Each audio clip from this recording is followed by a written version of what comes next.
BJP ತೆಕ್ಕೆಗೆ ದಾಂಡೇಲಿಯ ದಾಂಡೇಲಪ್ಪ ಕೃಷಿ ಪತ್ತಿನ ಸೇವಾ ಸಹಕಾರಿ ಸಂಘ.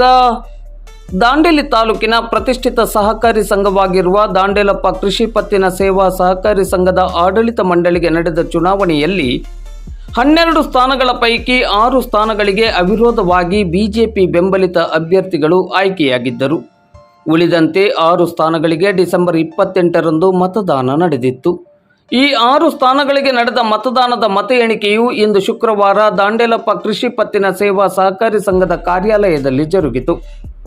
6 ಸ್ಥಾನಗಳ ಮತ ಎಣಿಕೆಯಲ್ಲಿ ಬಿಜೆಪಿ ಬೆಂಬಲಿತ ಮಾರುತಿ ಲಕ್ಷ್ಮಣ್ ಕಾಮ್ರೇಕರ್, ಅರ್ಜುನ್ ದೇವಪ್ಪ ಮಿರಾಶಿ ಮತ್ತು ಚಂಪಣ್ಣ ಬಾಬು ಗವಲ್ಕರ್ ಅವರು ಹಾಗೂ ಕಾಂಗ್ರೆಸ್ ಬೆಂಬಲಿತ ಅಭ್ಯರ್ಥಿಗಳಾದ ನಾಗೇಶ್ ತಿಪ್ಪಣ್ಣ ನಾಲ್ಕರ್, ಸುಲೇಮಾನ್ ಕರೀಂ ಸಾಬ್ ಸೈಯದ್ ಮತ್ತು ವಿಟ್ಟು ಬಾಬು ತಾಟೆ ಅವರು ಗೆಲುವನ್ನು ಸಾಧಿಸಿದ್ದಾರೆ. ಒಟ್ಟು 12 ಸ್ಥಾನಗಳ ಪೈಕಿ 9 ಸ್ಥಾನಗಳು ಬಿಜೆಪಿ ಬೆಂಬಲಿತ ಅಭ್ಯರ್ಥಿಗಳ ಪಾಲಾಗಿದ್ದು 3 ಸ್ಥಾನಗಳು ಕಾಂಗ್ರೆಸ್ ಬೆಂಬಲಿತ ಅಭ್ಯರ್ಥಿಗಳ ಪಾಲಾಗಿದೆ. ಚುನಾವಣಾಧಿಕಾರಿಯಾಗಿ ಅಂಬೆವಾಡಿ ಗ್ರಾಮ ಪಂಚಾಯತ್ ಪಿಡಿಒ ಸಂತೋಷ್ ಅವರು ಕರ್ತವ್ಯವನ್ನು ನಿರ್ವಹಿಸಿದ್ದರು. ಮತ ಎಣಿಕೆ ಹಾಗೂ ಘೋಷಣೆ ಪ್ರಕ್ರಿಯೆಯು ಇಂದು ಶುಕ್ರವಾರ ಸಂಜೆ 4 ಗಂಟೆ ಸುಮಾರಿಗೆ ಜರುಗಿತು.